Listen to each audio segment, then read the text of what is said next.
Good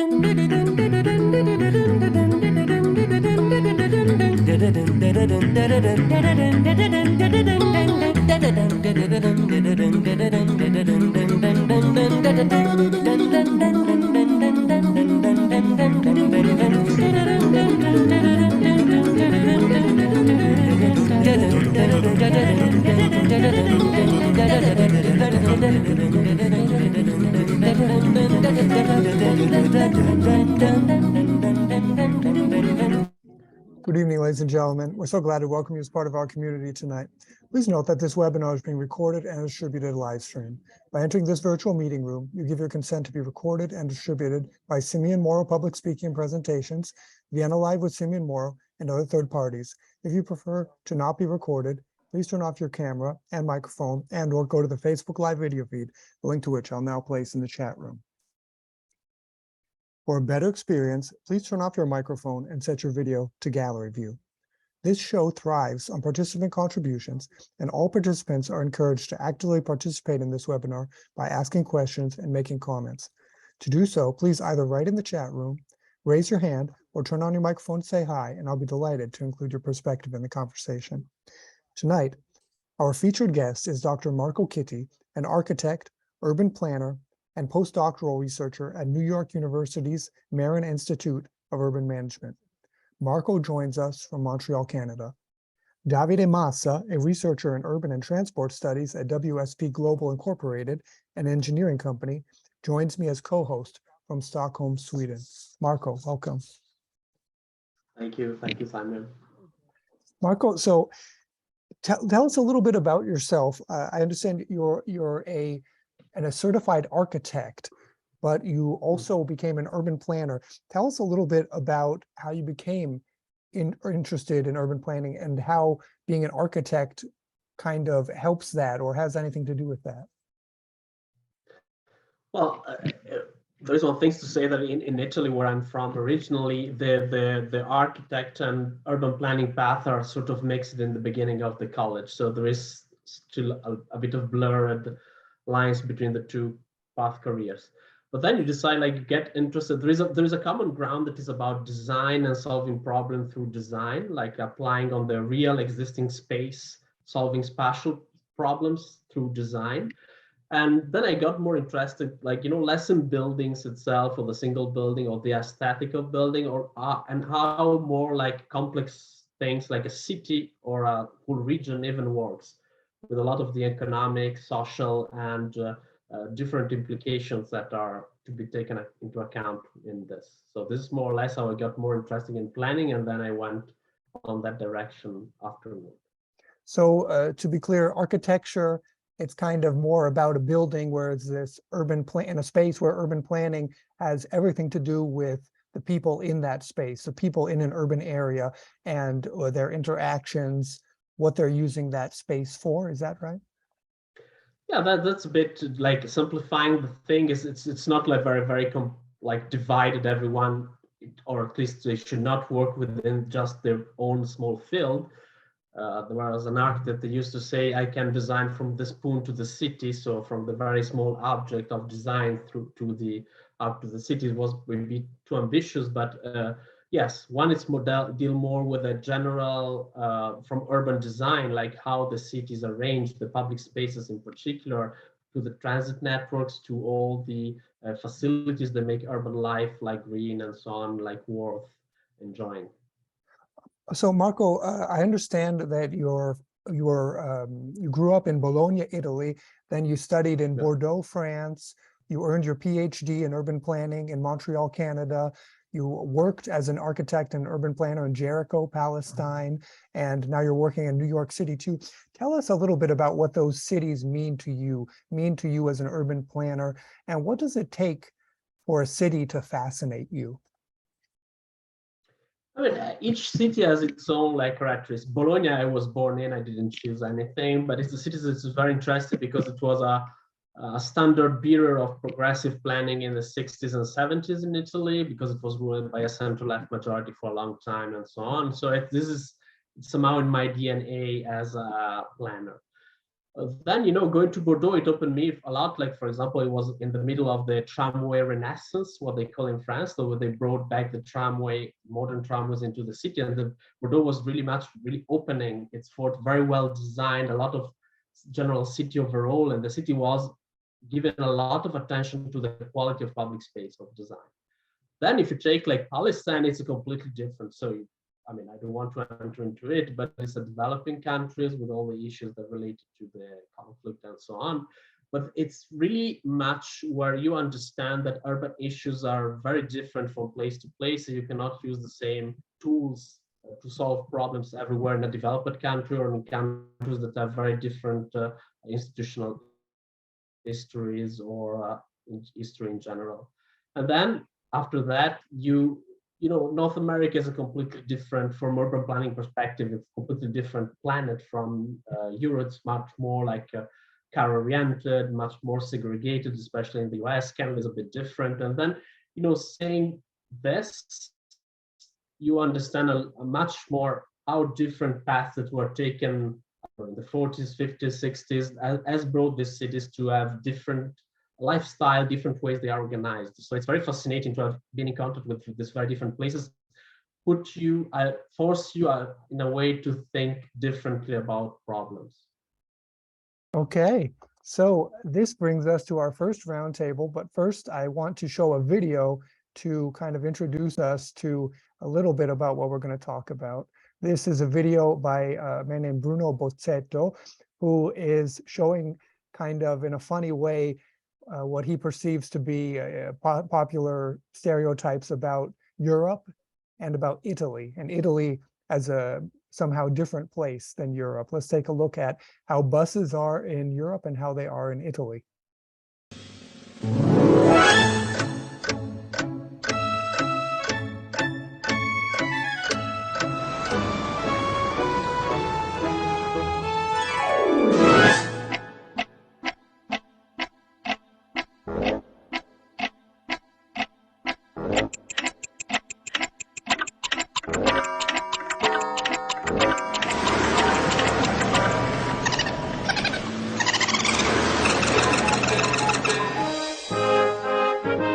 Okay, great. So this brings us to our first roundtable. I would like to bring in co-host Davide Massa. The roundtable theme is, what is urban planning? What is transport or transit planning? Do we citizens only recognize them when they are absent, like in that case with the buses not working? So Davide, tell us a little bit. I understand that you are going to use the city of Copenhagen to explain to us what urban planning and transport planning is. Yeah, well, I would just like to start from sort of the second question that you made, and that's actually true, that it's easy to understand when urban planning or transport planning are not done properly, because then everybody will feel that something is wrong, and they would sort of pay the consequences of something they couldn't decide upon.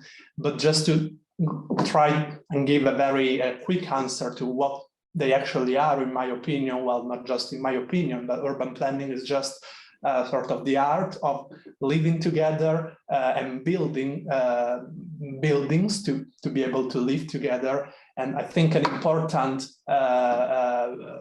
factor we should always remember is that for the first time in history, we have now more than 50% of the world population are living in cities. Which enlightens how important urban planning should be, not just in Europe or in North America, but even more in the more developing parts of the world. And then what transport planning is, of course, pretty easy. We have cities, we are trying to find good ways to build them. There are some good examples like Copenhagen, you pointed out, and I'm just gonna say something about this. Then these cities, of course, need to, they are like human bodies, and they need sort of a cardio-circulatory system, if that's the right way to say in English, I think so, which brings blood to all parts of the body, and that's what transport planning and the mobility perspective are about. But yeah, as you, Simeon, said, let's try to zoom into what I think is a very interesting example, which is a recently developed area of the city of Copenhagen, the capital of Denmark, that's called Ørestad. And what I really find interesting to look at in this area is the very wise cooperation between urban and transport issues. You know, in many cities, we have urban developments where we have housing, retail, and all the possible functions. And then at some point, somebody realizes that you actually need good transit for people to be able to access these areas. And this is the reason why I want to focus on this area, because in this case, instead, the whole processes have been brought forward together. So not only were the developments, namely like the actual buildings with all the facilities like housing, like retail, like office space, not only were they planned just together in a mixed way, but also the way to access this area in a sustainable way was also part of the planning and construction. So in this case, we have an overground metro line, and that's, by the way, is very interesting also from a very strictly transport perspective, because it's a fully automated one with unmanned trains running up to every 2 or 3 minutes. So very good connection with the city center. And yeah, if we just look at these photos that Simeon, you are showing, we really see different typologies of buildings and this transit connection just in the middle. So I mean, it's a very interesting case. I mean, there are other cases around of what it means, like, as Davide was saying, like transit or transportation in general, it's what makes city works. So cities are a big concentration of human beings, so that normally have to do a lot of stuff. Living in a city means having access to a lot of facilities and a lot of amenities, but these amenities are always scattered around the metro area, more or less like a distance. So people have to move around. So transit is one of the ways that have been invented in the 19th century, let's say, to move people around to growing cities. So Copenhagen is a very interesting example because in a way they kind of not invented, but it's one of the first cases of modern, what is called TOD. TOD is a concept that was like put forward in the 1980s. It means transit-oriented development. It means instead of building like we have been doing, especially in the US and North America or Canada, to around like arterials and highways for car-oriented development, let's go back in a way to a traditional way of more developing, because it was the case also in North America, developing around transit. So Copenhagen is interesting because they did this in the past with their finger plan. They mean they built, if you tap finger plan Copenhagen, you will find that they along like the subway, the commuter rail lines that they developed, they had this development like hand finger shaped, with the city center being here and the shape of the finger of the hand being the rail lines, along with having this development centered around train stations. So train stations around have cafes, shops, malls, and things that where people want to go, so they can grab something while coming back from work, what we do normally by driving a car, and so on. So this is the idea of trying to not think of urban development, so mean land use regulation, so deciding where we want to build and how we want to build, and on the other hand, deciding the road or the transportation network or the cargo circulatory network of the city independently, like thinking like your organs should be independent from how they are fed with blood and oxygen, let's say, if you want to keep this metaphor. So it's really interesting that you have this kind of development means, for example, this example is very interesting because in Copenhagen, they had this forward-looking way of looking at it. So they took a decision that shaped the growth of the city for the next 40, 50 years. When in the 1940s, they decided for this finger plan, and this neighborhood we have been showing now, Horestad, is thus the new thing. It's an additional finger they started to develop from the 2000s, early 2000s. So it's really something that at a certain point they say, okay, we need more development toward this area. We will need a new campus for the university. We want to connect to the airport. There is the new bridge going to Sweden and so on. So here is the direction the city is going. And so we need a new mean to transport people from the city center and all the areas in the city. So let's build this automated light metro because we don't have legacy rail. But we will keep with this pattern of development organized around transit.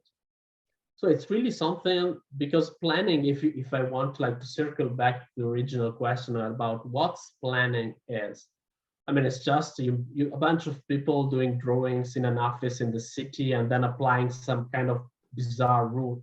It can be defined this way sometimes, but the real essence, it's not very easy to define, but the real essence is really, there are some trends, there are something that is going on naturally. So planners are not all powerful people. They depend really on the city and political decision and so on. But there are some economic trends, social trends that are going forward. And then we want to shape these trends toward a specific direction by deciding where it's better to put investment in infrastructure, how this development should happen, which way we make this idea or vision concrete thing. It's very different to say, we want people to be able to live near where they work or where they go educate or where they have basic need for everyday life, like grocery errands and so on. How does this can happen? The logistic behind it, the decision, the economics, the engineering behind it. So this is all planning. It's all about having all this together. And so you just see the final results, the bad and the good one, the bus that come regularly as in our initial video, or the buses that comes, they spend half an hour on the buses and then all the buses, what we call bus bunching, bunching all together. That is a very annoying thing that everybody that uses transit experiences in its life. It's really something that has been studied and depends about decisions that have been taken or not been taken, like giving buses their own priority lanes, well managing headways from the agency, having resources, having drivers, all this kind of things that are needed to make the system functional and running for people that want to use it. So I hope this is a bit gives the idea. Fantastic. Yeah, and if I could just jump in, I wanted to just quickly ask Marco about this 1960s finger plan in Copenhagen and ask you about in the United States, for instance. I believe all over the Western world, governments were really investing a lot in infrastructure at that time. You make me think in the 1960s of the Eisenhower interstate highway system in the United States that was being constructed. So are there parallels there where you had a lot of more central planning happening then? There was a lot of, the post-war years until the 70s were the golden age of centralized planning, massive government investment plans and so on. On both sides of the Atlantic, let's say, and even in some parts of Asia, like Japan and so on, developed Asia. The thing is really the different path was that the United States at a certain point really, not 100%, but let's say 90% went onto the automobile era. Especially urban freeways, because interurban freeways has been built everywhere, also in Europe, but there is a developed freeway network, but they never or in very rare case, plowed freeways in the city center, demolishing entire neighborhoods and displacing a lot of people to bring the car really within the city and also adding urban renewal. So this is very much a divergent path. The United States tried to go a bit back with the Greek society programs that developed, like the subways, like the BART in the Bay Area Transit, or Atlanta or Washington subway and so on.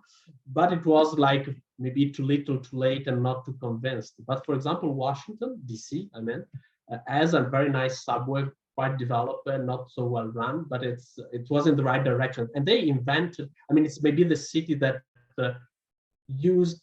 did most TOD, like transit-oriented development in the United States. Maybe it's the best example of transit-oriented developments is the Greater Washington area, like of course Virginia, Maryland, and DC.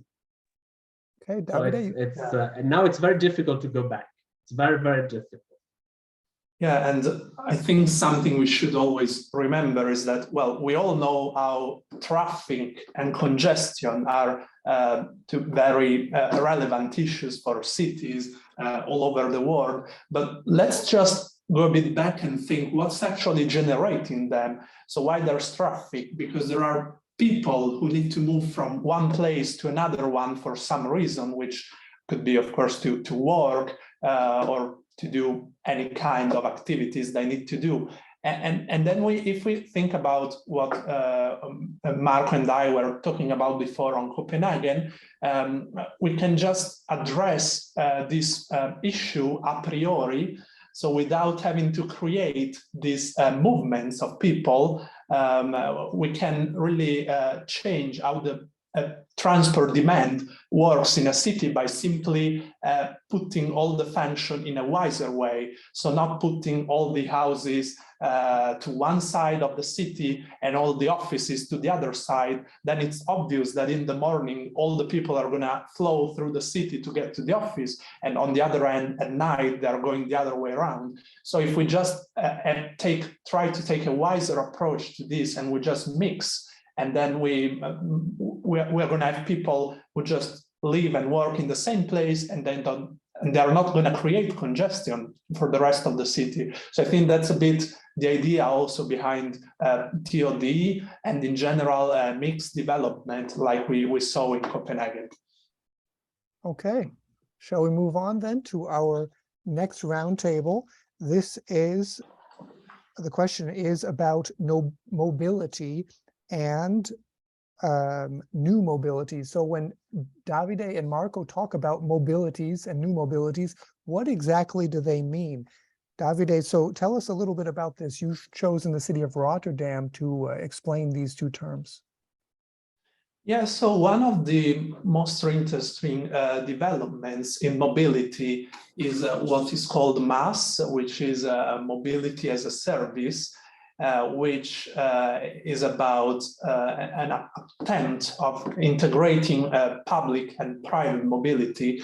So I thought of an example in the city of Rotterdam, as you Simon pointed out, which is specifically some automated small buses, shuttles, which are in fact an example of mobility as a service because they connect a metro station, so a traditional type of transit like a traditional metro with a business area along a predefined corridor. So we have all these shuttles moving along this corridor. And well, actually the concept of MaaS goes even a bit beyond this because it's really about how do we plan the private and public together in an efficient way? And that's where technology can help us because then we can think of applications which allow us to book what would be a private service, but it's actually public, like these shuttles, and at the same time to reach in a smooth way an actual public type of transport like the metro.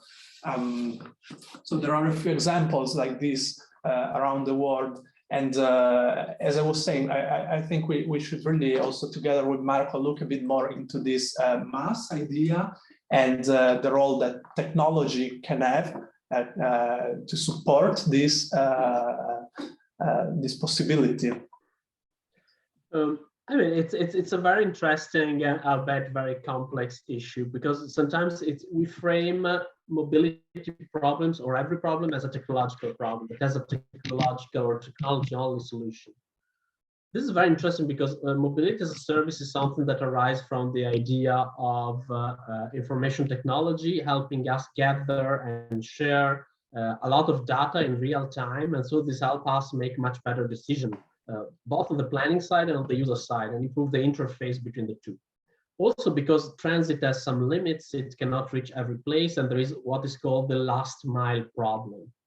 Because you know, you can make a subway, but you cannot make an exit of a subway within everybody's home, like directly, as you do with a garage for a car. So you have to solve this problem. How do I get to the transit, to the bus, to the station, so on? So, for example, this example in not Copenhagen, but Rotterdam, and there are different, they're experimenting the same thing here in Montreal. And the thing is really, okay, we have this new emerging technology that is still in its infant state yet, of self-driving buses.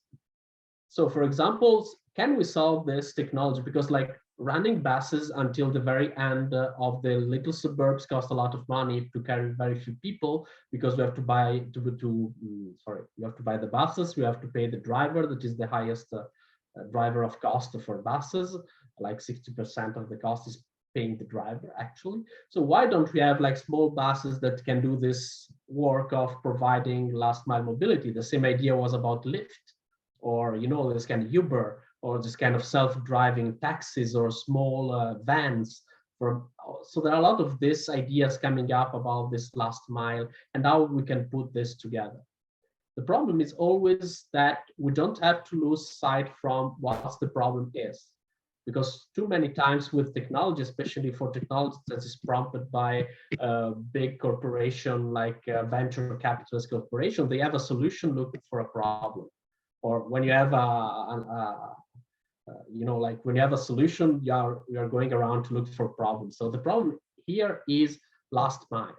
So in the Netherlands, a lot of last mile for most people, like it's not for everybody, but bikes, bike share, or even your own bike and so on, has been a very effective, or scooters or things like that, something that you can carry on actually, and it takes so little space. Like a scooter, you can carry on the subway and then you do the last 3 miles. It's not for everybody, so we can have see if we can have something for people that have problem with disabilities, or for people that don't feel comfortable like me. I will never ride one of the scooters, but I'm very good with bikes. So you know, bringing this difference, but at the same time is you concentrate on the object, on the vehicle, but the infrastructure are not there, like a safe bike network that can bring everybody and makes everybody feeling comfortable, like even like a 7 years old kid, like to ride the bike from school to home.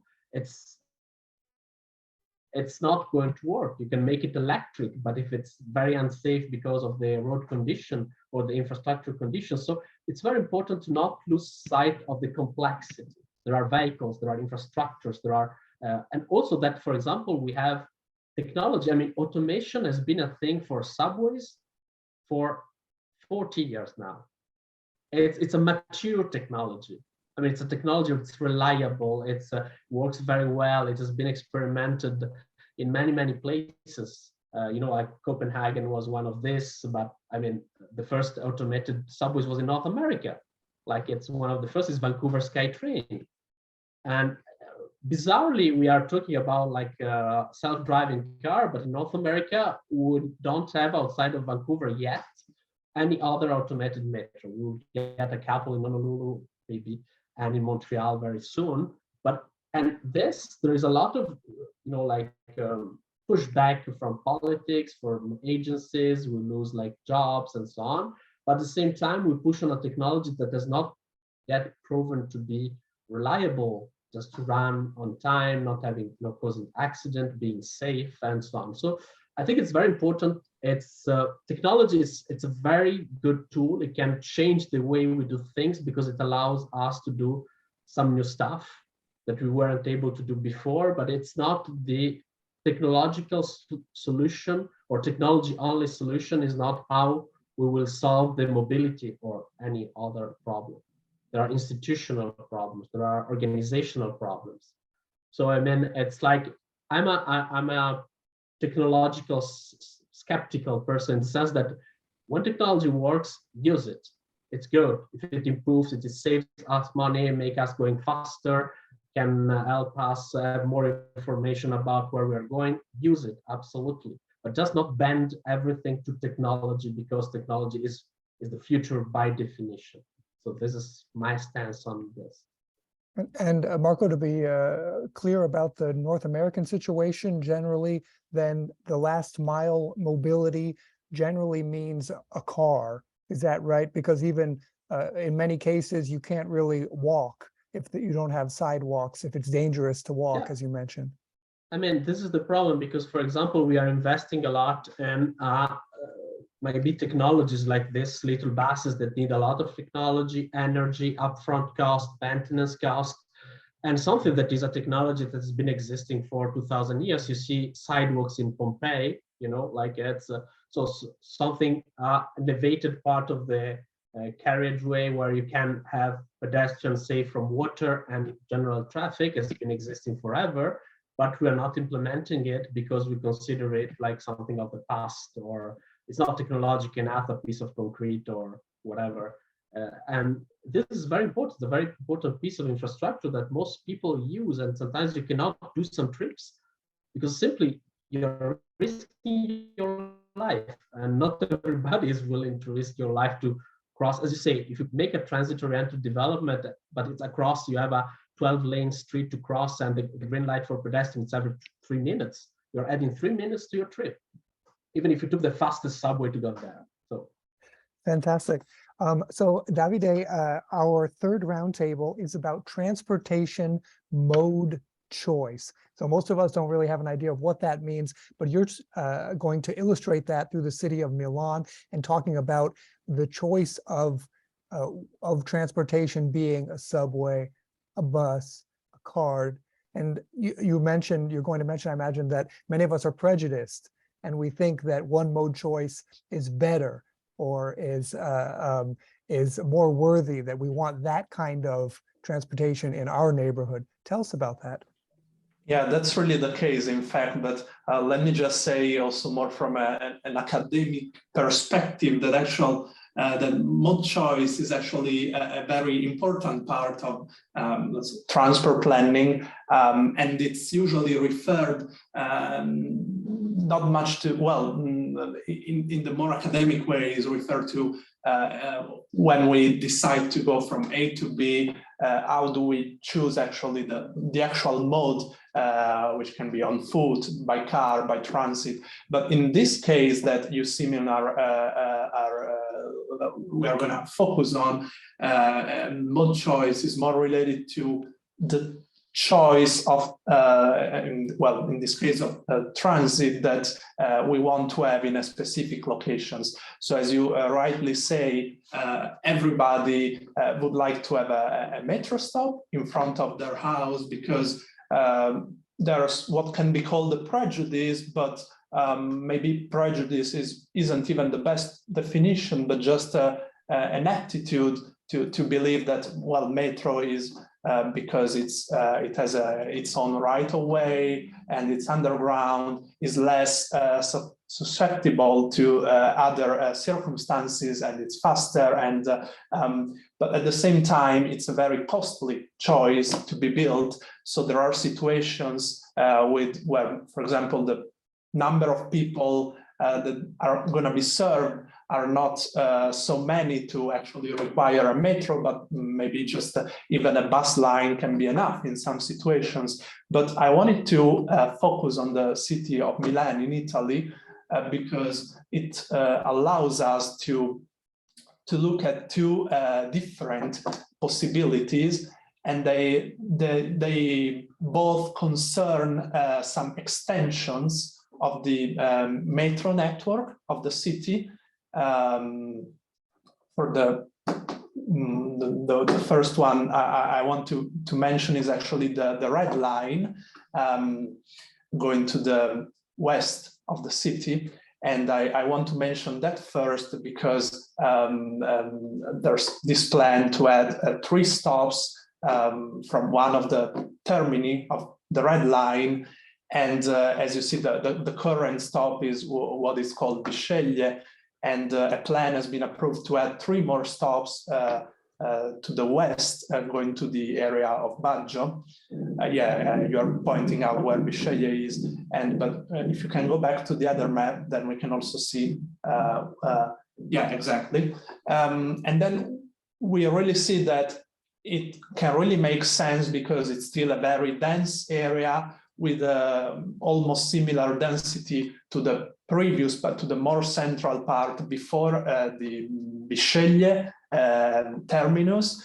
And so it can really make sense in this case to extend the typical metro underground with, of course, big cost, but still providing a frequent and high capacity service to these areas a bit to the west.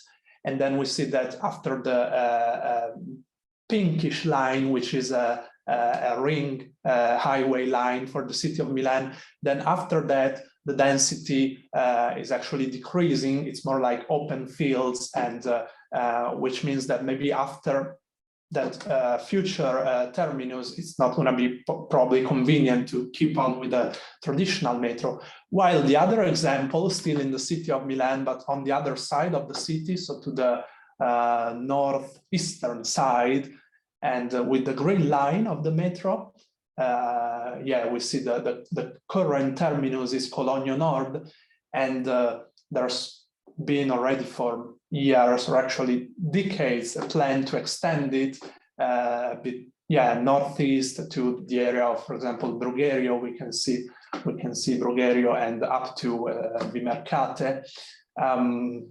In that case, though, although there's even a corridor which has been left without any buildings in the middle, the more recent conclusions have been that it wouldn't be convenient to actually keep building the same type of transit, so the traditional metro like on the Red Line, for example, because the density is lower, and so another type of transit like a light rail, which is way cheaper to build, can be a much more convenient option for that situation.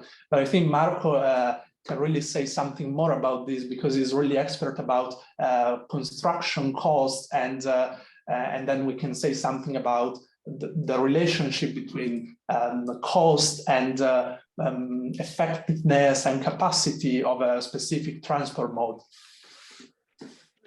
I think it's because mode choice allows us to decide what to build where. It's one of the base of like transit planning, especially when you do capital investment projects. The thing is really to make it clearer. I think it's easier to go back to the basics. So why do we build transit? To move people to move people from A to B, or from many different A's to many different B, more efficiently than car, because we have seen from an environmental perspective, for many other solutions, in dense urban areas, it's many trips can be done by transit. It's more effective for energy. It's more efficient for act. So what we want to do is like mode choices. It's about two things. It's about the fact that you want to go at a certain speed. For example, we identify, so people like the idea of having a subway or a train, because trains are fast, because they are unimpeded by traffic.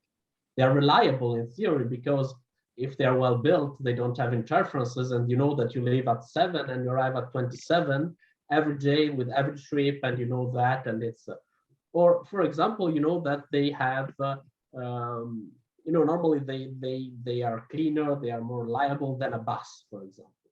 But from a planning perspective, there is also a capacity perspective. So everybody understands that a long subway train with can have like 1,000 people on it, while a bus can have like 50.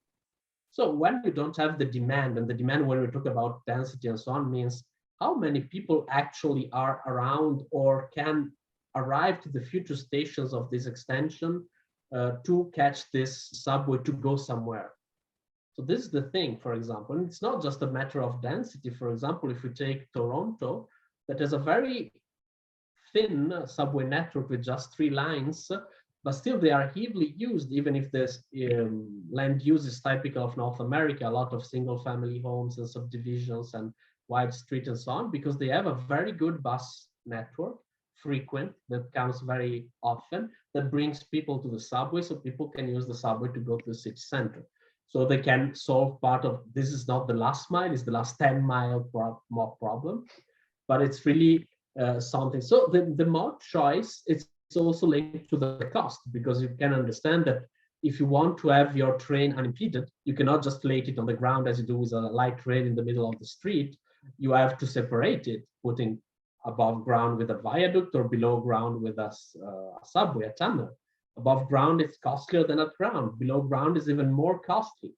So it depends a lot of, and then when you say, is it worth doing it? Is it better to build this or that? You put a lot of things on a balance. Okay, the subway will be faster, but will cost a bit more. So the few minutes that we save to a few riders are worth the 700 millions I'm going to spend.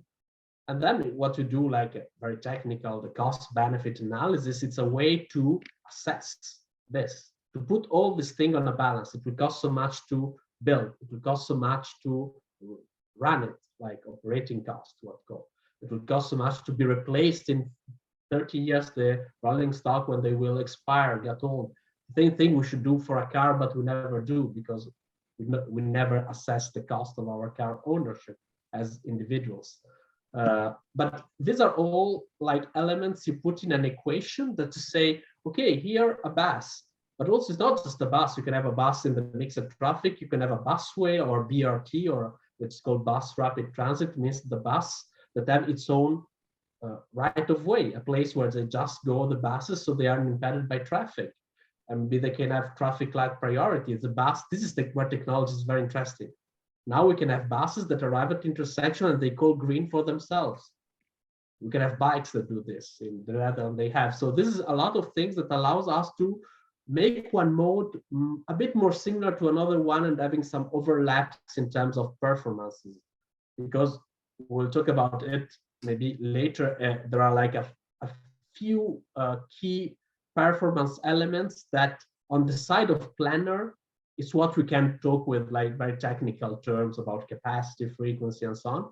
But what the public perceive as the subway being better than the bus is not because the subway per se, it's ontologically better than the bus. It's because it's faster, more reliable. It gets you faster from A to B. It comes more often than the bus. But there is nothing against making a bus running every 3 minutes.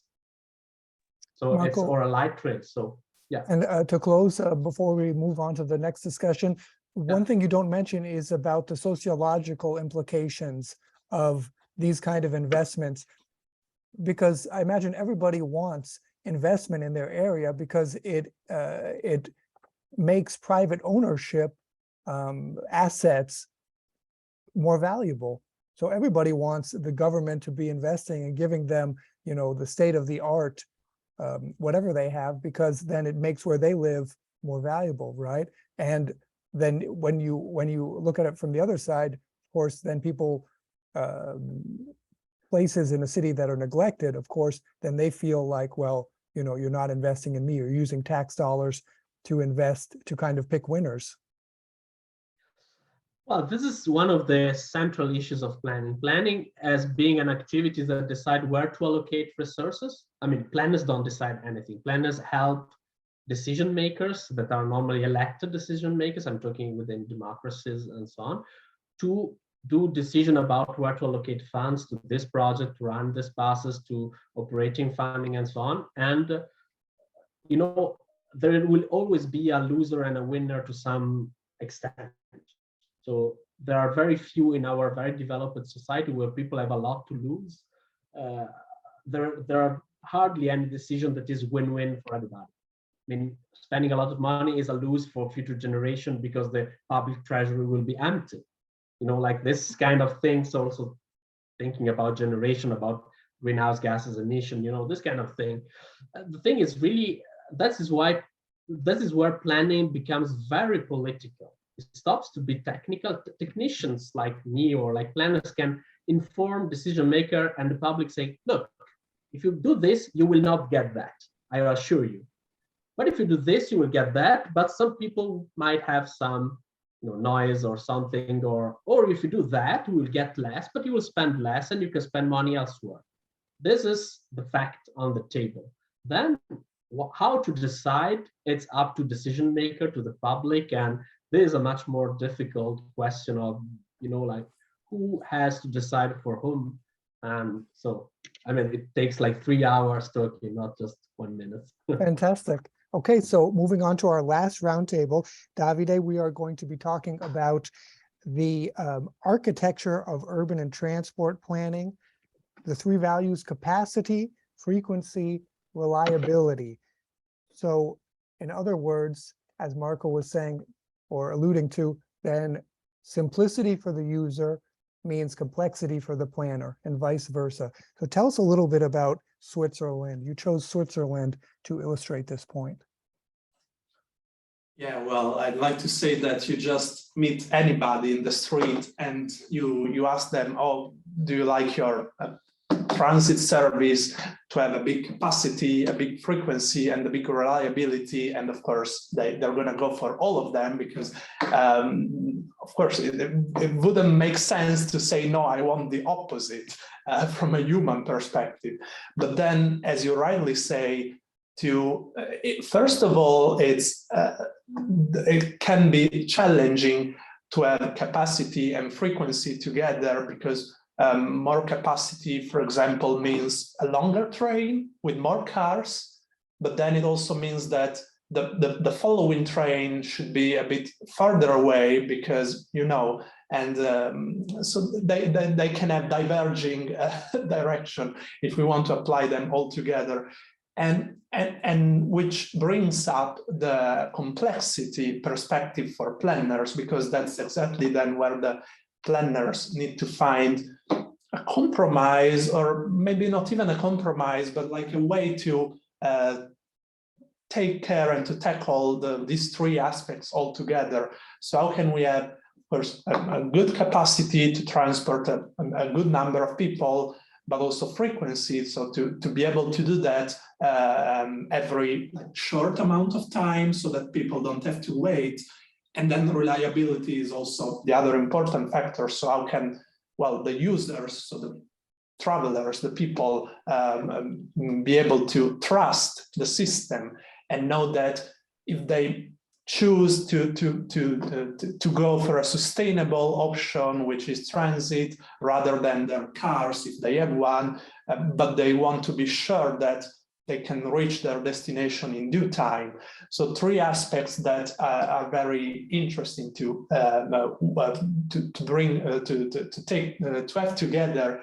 And well, you were talking about Switzerland, because it's a very interesting example of planning of a regional, not just regional, but well, national railway network. Well, of course, Switzerland is not so big, so it can even be defined regional for in the eyes of other countries. But still, it's not really a very easy location, because it's mostly mountains, of course. So a lot of infrastructure is required, like bridges, tunnels, there are lakes. But still, they managed to think about a system where all the connections are optimized, which means that a person traveling to a point in the country to another point has access to fast connections and short waiting times. And this is something that really needs to be thought about a lot by the planners, because if you just let the system go by its own, it's very likely that it's not going to be, the result is not going to be so convenient for the users. But I would like to involve Marco in this, because I know he also has some interesting iconographics that really help us understand what I'm trying to explain. So I will try to go, because it's very technical. It can be very technical and boring. But imagine that you can. It's having an infrastructure, a railway line, and something is not enough to decide how it will work.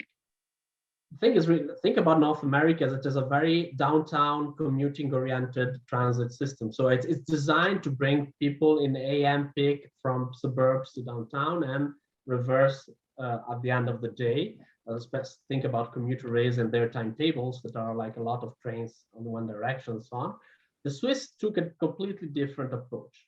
Their approach was, the idea is that I want everybody from very different places of very different origin to go to as much places as possible, any time of the day and everywhere, we can say. How can I do this for transit? How can I organize my transit to work this way? So the idea for them is like, I cannot have a train going from every house to every destination like the car do. But because people will have to transfer from different mode, different trains, from bus to trains, for a tramway, for a bus, for a boat. But how do I make it so that this looks like smooth, seamless, easy to do? I will work around nodes, symmetries, and so on, and connections. So the whole idea is I will minimize connecting time. I will not make people get crazy because they arrived at the station and the next train is in 30 minutes. So let me share just some graphic to help better understand. Do you see it? Yes. Yep. Yeah. So this is like the idea they started. So we have our network to build it. There was a project in the 90s to say, okay, we'll have some major nodes where trains will arrive. All the trains from all direction will arrive either at around 0 in the hour or 30. So trains will run regularly every 30 minutes on most line or every 1 hour, and then connect. They will all arrive at the station and then leave back from this station again. So I will maximize connection from every direction to every direction, because all the train will meet in a station and then allow sometimes for people to transfer and then move back. Same for buses, same for everything in the network. So they started with a portion of the country because they need some investment, maybe some tunnel to speed up a few sections so they can reduce the traveling time, increase capacity and so on. And then they are moving to, over the years, to extend this principle to a much wider part of the country where there is already a system. It's not just these few cities. This is a simplified version. So they call this Knoten, the nodes. So this is the nodes where things connect at 0:30, at 0 in the hour, at 15, at 45, every hour from 6 in the morning till 11, 10 at night. So this is an animation that gives you the idea. So you have like this trains that connect and go, and so people can connect in these nodes very quickly. So this require a lot of preparation, a lot of effort from planners' perspective. So this is an example in northern Italy where they took similar approach. So along a line, trains will meet in some station at some moments from one direction to the other. So connecting buses can come just before and leave just after. So people can connect from every direction to every direction. This is important. And this requires this principle of planning that is called, of timetable planning, that is called symmetry. And there are other issues that you can consider in the plan. So for example, it's important to organize, as you say, nodes. For example, along a line, you have nodes where you connect, and this is a badly organized node, but the good organized node, it means that you have symmetry along where the main line arrives, and all the feeding lines should arrive a bit earlier and leave a bit after. So this is a graphic way to try to explain this principle that you have to figure it out a bit in your head before like getting it completely, but it's important. Or like regularity in timetables. So this is a railway line in Italy that over time they got this much more nicely frequent, almost 30 minutes start. That means that people know, I know the train will leave at every 22 and 52 after the hour at this station and will get me in this station where I know I can connect. Or other principles about different nodes, how they can connect faster and slower services. So I don't want to, because we're running out of time, but for example, what is called a timed transfer node between same direction. So you can jump on a train that makes more stop, so it's more slow, but it serves little places. And then there are nodes where you have timed transfer to the trains that goes faster to a farther away destination and the way back. It's a lot of ways you can make smooth and seamless the transit experience of people, and that requires a lot of planning and effort from the side of planners and agency, but it has to be smooth and easy to understand and use on the side of the user to be successful. So just other examples. So I will just cut here because we are just running out of time, I think. Fantastic. Well. Fantastic. And so there we have it, Davide Massa and Marco Chitti, architects of urban planning. Fantastic. So Marco, last question then. What do you showed us all of this, shall we say, thought, caring, love that you've invested in these cities and these thoughts in the development of transport and urban planning of these cities. What do you wish all the cities that you have called home? I wish more or less the same thing. Every city is different, so it has different challenges. But regarding transit, for me, it's a big tool for livability. Cities that have good transit are cities where it's easier to live, it's easier to go around, you don't rely on a car, you save a lot of money. And it's not for everybody, so you have to find compromises and so on, but it's really something that really improves the experience of the city, take out stress from life, take out and bring a lot of like pleasure in living in a place. So I really wish the cities to go forward with a good project they have, to drop the bad projects they have, and then improve the quality of life for people living there. Fantastic. So thank you so very much for my part to Dr. Marco Chitti. Thank you. So let's and having us. With pleasure. So let's take a look at what's coming up next week. Oh, excuse me. How to stay in touch with Marco? There is his Twitter. It's easy. Marco Chitti at Chitti Marco. And Marco, you keep everyone up to date about all of your most recent studies. Is that right? Your most recent projects? Yeah, like or making just like thoughts about planning and transit particularly, like in 99% of my tweets. Okay, fantastic. So I'm putting that here in the chat room. There it is. So let's take a look at what's coming up next week. We have Jonathan Zimmerman. Who's America? Culture Wars in the Public Schools.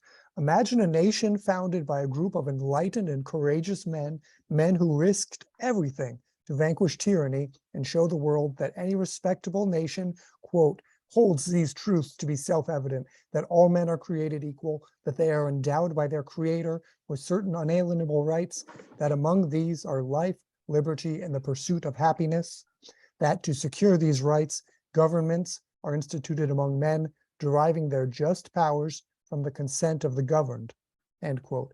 Now, imagine another nation, one founded on the principle that men should be deprived of their rights so that individuals can be considered assets working to create wealth, that governments are instituted to control men, deriving their powers from the consent of capitalist proprietors.